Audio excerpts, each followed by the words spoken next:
तो अपने नियत कर्म है वो अहंकार से रहित करेगा।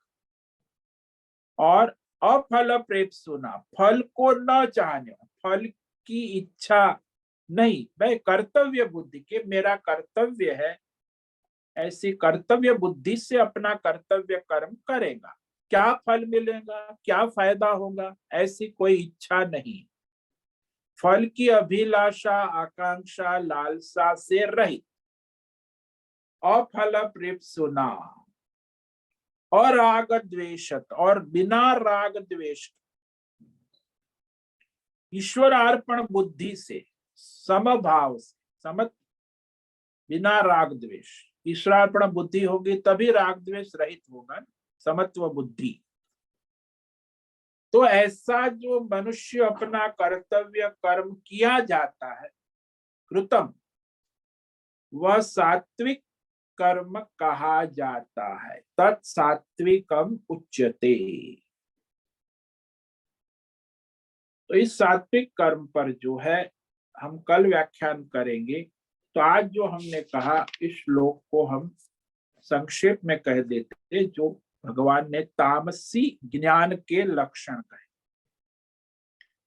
यतो कृष्णवदे कस्मिन् कार्ये सक्तम है तो कम, अतत्वार्थ अल्पम च तत्तामसमुदारुतम। परंतु जो ज्ञान एकस्मिन, एक ही विषय में, एक ही कार्य में, देश काल विषय में संपूर्ण रूप से आसक्त है, सक्तम, अहेतुकम, बिना युक्ति वाला, बिना तात्पर्य से रहित, स्वमहत्व का, तो उसमें कोई हेतु नहीं है, हेतु रहित। अतत्वार्थम, भाई वेद शास्त्र, आचार्य परंपरा, कोई तात्विक अर्थ, शास्त्रीय अर्थ से रहित, मनमानी जिसको कहते हैं ना, अपने सब की व्यक्तित्ववाद, सेलिब्रिटी और नेता और ये सब आजकल जो चल रहा है वैज्ञानिक, तो ऐसे अतत्वार्थवत, कोई शास्त्र प्रमाण से नहीं, सत असत का विवेक नहीं, अतत्वार्थ। और अल्पम, तो सीमित ज्ञान, एक विषय में मर्यादित, जिसको कहते हैं वस्तु लक्ष्य, देह लक्ष्य, जड़ पदार्थ में स्थिर एक विषय को, जैसे मूर्ति को ही भगवान मानते, तुच्छ है, अल्प है। तो ऐसा जो ज्ञान है उसे तामस ज्ञान, तत्तामस मुदारुतम।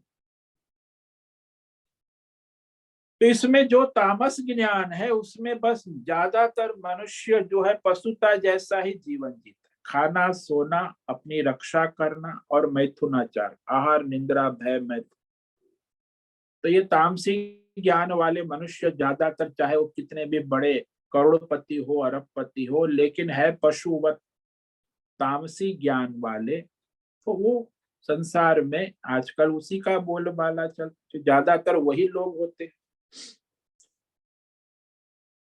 तो अब जो है कल आगे हम व्याख्यान करेंगे, और आज जो है वसंत पंचमी के बारे में कुछ कहेंगे। तो अभी प्रार्थना करके फिर वसंत पंचमी उत्सव जो है आज 12:30 से कल सुबह 9:30 तक। तो वसंत पंचमी का क्या महत्व है ये थोड़ा संक्षेप में कहेंगे, क्योंकि ये आज वसंत पंचमी 12:33 से चालू हो जाती है, और कल वसंत पंचमी सुबह 10:27 तक। सरस्वती आराधना जो हम ये आराधना कर रहे हैं, इस सरस्वती यानी वाणी की देवी, तो उसके विषय में अब हम कहेंगे। अब प्रार्थना करके बाद में सरस्वती महिमा, उसका महात्मा, वसंत पंचमी का, उस पर थोड़ा विवेचन करेंगे। ओम नमो नारायणाय, ओम नमो नारायणाय, ओम नमो नारायणाय, ओम नमो नारायणाय, ओम नमो नारायणाय। कायेन वाचा मनसेन्द्रियैर्वा बुद्ध्यात्मना वा प्रकृते स्वभाव करोमि यद्यत् सकलं परस्मै नारायणायेति समर्पयामि नारायणायेति समर्पयामि। ओम सर्वे भवन्तु सुखिनः सर्वे सन्तु निरामयाः सर्वे भद्राणि पश्यन्तु मा कश्चित् दुःखमाप्नुयात् अस्तु मा सद्गमय तमसो मा ज्योतिर्गमय मृत्योर्मा मृतंगमय। ओम पूर्णमद पूर्णमिदं पूर्णात् पूर्णमुदच्यते पूर्णस्य पूर्णमादाय पूर्णमेवावशिष्यते। ओम शांति शांति शांति। शंकरं शंकराचार्यं केशवं बादरायण सूत्र भाष्य कृतौ वंदे भगवन्तौ पुनः पुनः। ईश्वरो गुरुरात्मेति मूर्ति भेद विभाग व्योमवद्व्याप्त देहाय दक्षिणामूर्तये नमो नमः। ओम गुं गुरुभ्यो नमो नमः। ओम तत्सत् ब्रह्मार्पणमस्तु। ओम ओम ओम। तो भारतीय संस्कृति में हमारी सनातन वैदिक संस्कृति जो है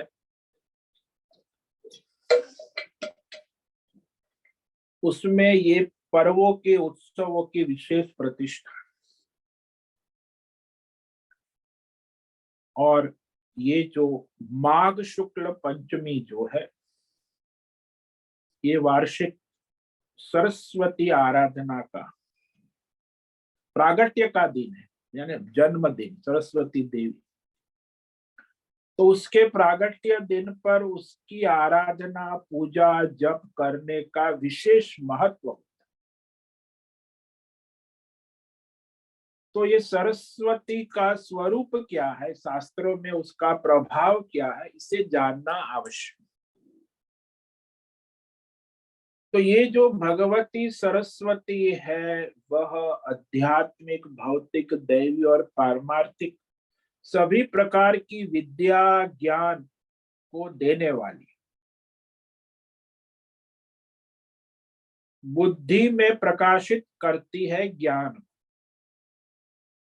और वह वाणी की भी देवी है यानी वाणी की अधिष्ठात्री देवी है। संगीत जो नाद संगीत वाले होते उसकी भी अधिष्ठात्री देवी। तो सदा शास्त्र ज्ञान को देने वाली है।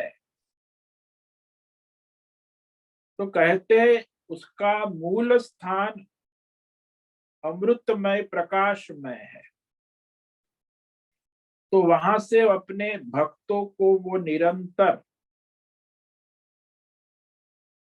अक्षरों के रूप में ज्ञान अमृत की धारा प्रवाहित करते। तो ये जो ज्ञान है उसमें हमारे संस्कृत में ओम ओम के बाद 54 अक्षर है क ख ग घ च छ ज झ न। इसी के माध्यम से वो ज्ञान की धारा प्रवाहित करते क्योंकि वर्णमाला अक्षर माला से ही सभी ज्ञान की धारा प्रवाहित होती है। अध्यात्म ज्ञान भौतिक ज्ञान दैवी ज्ञान पारमार्थिक ज्ञान बिना वर्णमाला के कोई ज्ञान सिद्ध नहीं होता। तो इस वर्णमाला को भी अमृत कहा है अक्षर कहा है ना अक्षर जिसका कभी क्षर नहीं होता अक्षर। तो उसी के माध्यम से वह शब्द वर्ण वाक्य व्याकरण मंत्र और इस तरह वो ग्रंथ बन जाते। तो सबसे पहले ओम से वर्ण वर्ण से शब्द शब्द से व्याकरण के माध्यम से वाक्य वाक्य से फिर मंत्र और मंत्र से फिर अध्याय और अध्याय से फिर ग्रंथ और इस तरह वह ग्रंथ रूप में परिणित हो जाता। कहते कि सृष्टि के प्रारंभ में जब ब्रह्मा जी ने इच्छा की तो उन्होंने अपने को 5 भाग में बांटा विद्या बुद्धि ज्ञान वाणी शब्द और नाद संगीत। तो यही जो है प्रागट्य रूप है सरस्वती का। तो वह भगवान ब्रह्मा के कंठ से उत्पन्न होने वाली वाणी देवी सरस्वती कही जाती।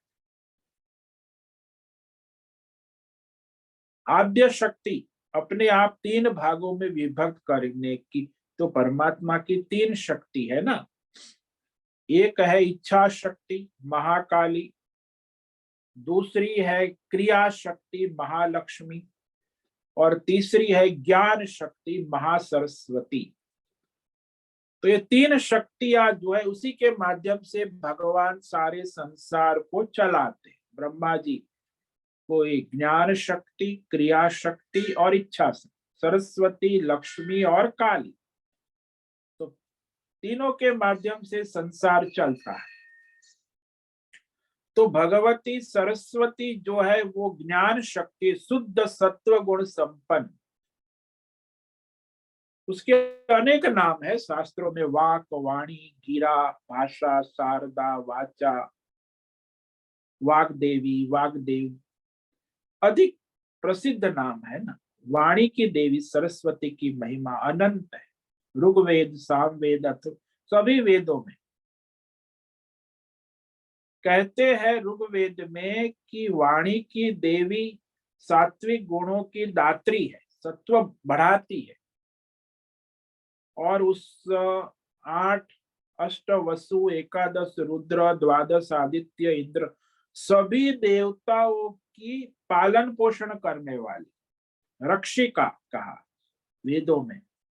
देवताओं की रक्षा करती है, राष्ट्र की भी रक्षा करती, जीव की भी रक्षा करती है वाणी के द्वारा।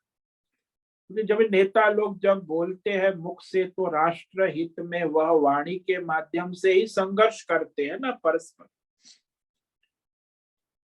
तो व्यक्ति का निर्माण हो या राष्ट्र का निर्माण हो, विश्व का निर्माण हो, वाणी देवी का ही महात्म्य है, जो सरस्वती देवी का कार्य है।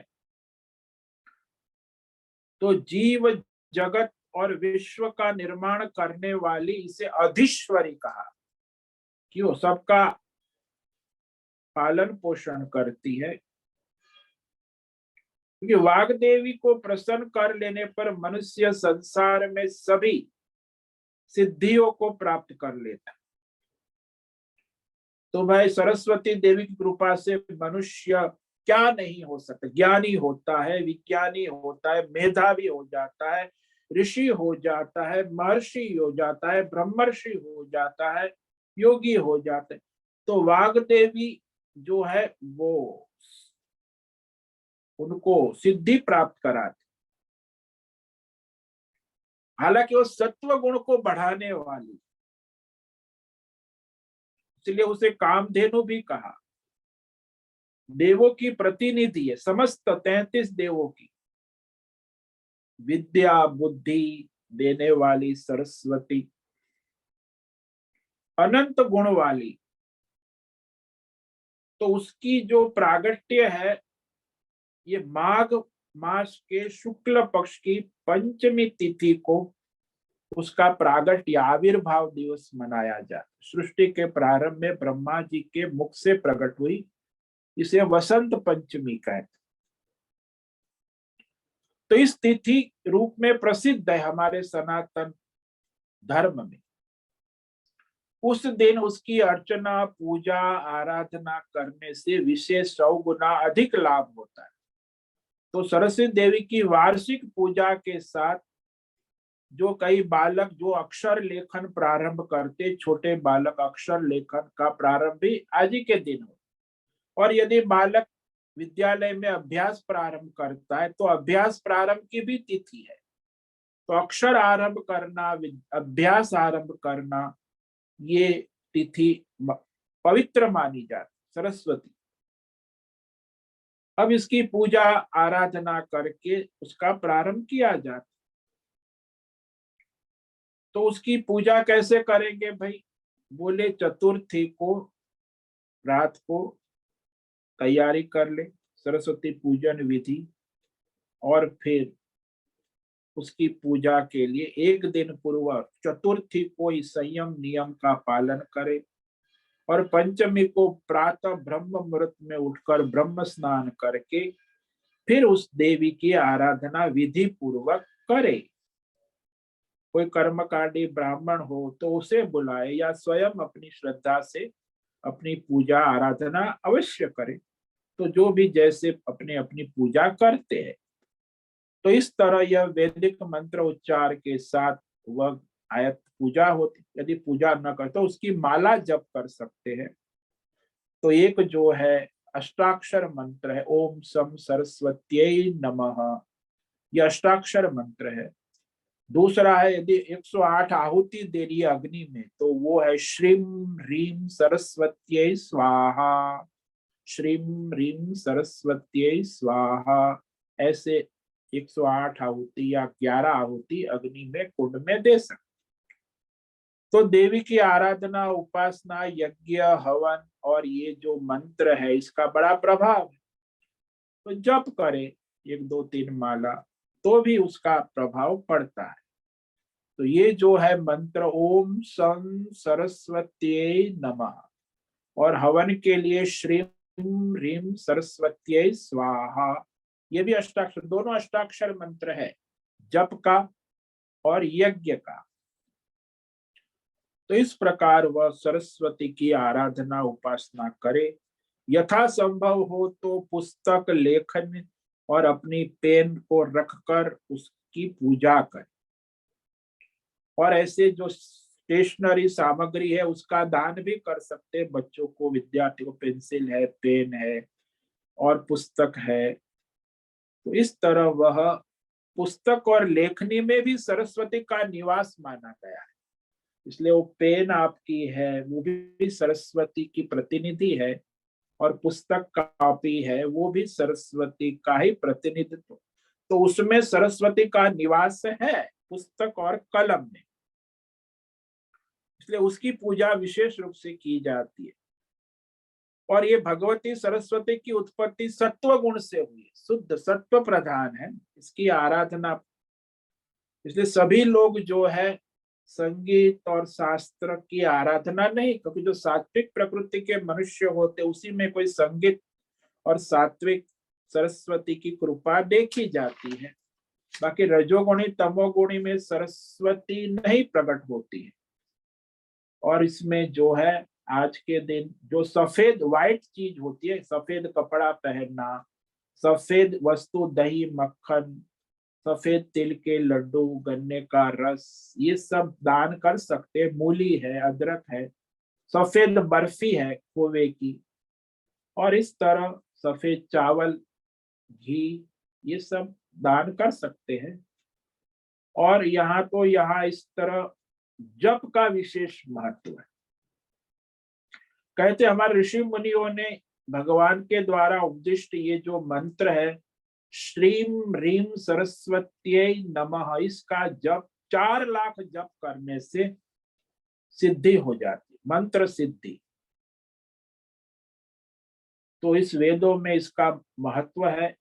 और इसी तरह जिसको वाणी की सिद्धि चाहिए, संगीत वाणी, तो इस मंत्र का अनुष्ठान 4 लाख बार करे तो उस मंत्र सिद्ध होकर वाग सिद्धि हो जाए, कहते हैं वाक सिद्धि हो जाए। इस प्रकार महर्षि वाल्मीकि, वेद व्यास, वशिष्ठ ऋषि, विश्वामित्र, शौनक ऋषि, मुनि, ये सब ने इस प्रकार की तपस्या, व्रत, उपासना किया और सिद्धि प्राप्त की।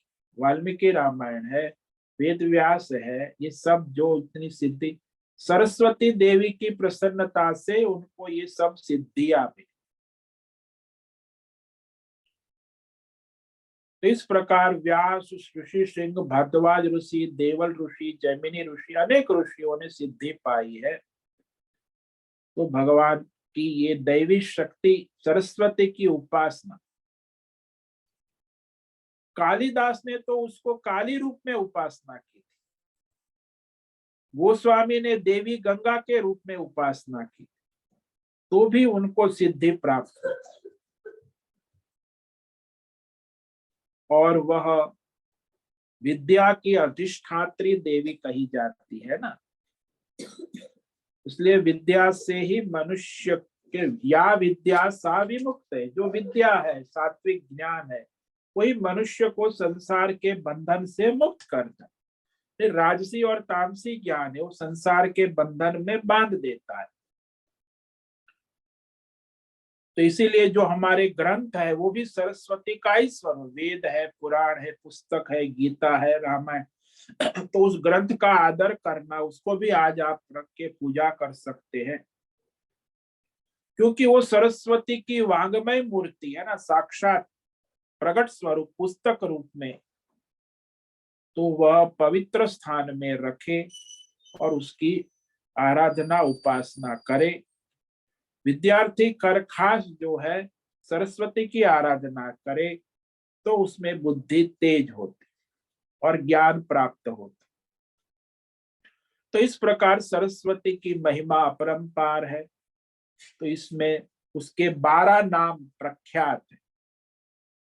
तो सुबह, दोपहर और शाम इस 12 नाम का जप करता है, उसकी जिह्वा पर सरस्वती प्रकट हो जाती।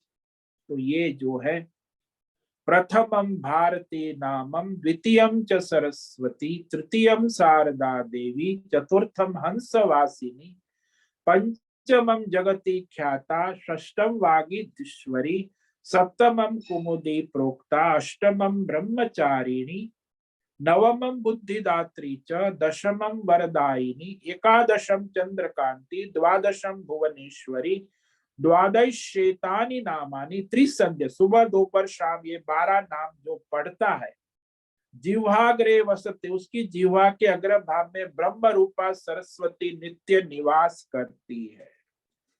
तो इसकी महिमा है। और वसंत पंचमी विद्या की देवी सरस्वती का जन्म दिन है, प्रागट्य दिन है। तो आज आप 12:30 के बाद सायं कुछ पूजा पाठ जब करे, या कल सुबह भी कर सकते, कल 10:33 तक सुबह तो सरस्वती उत्सव मनाया जाता है। सरस्वती देवी के 12 नाम है, वो मैंने अभी आपको कहे।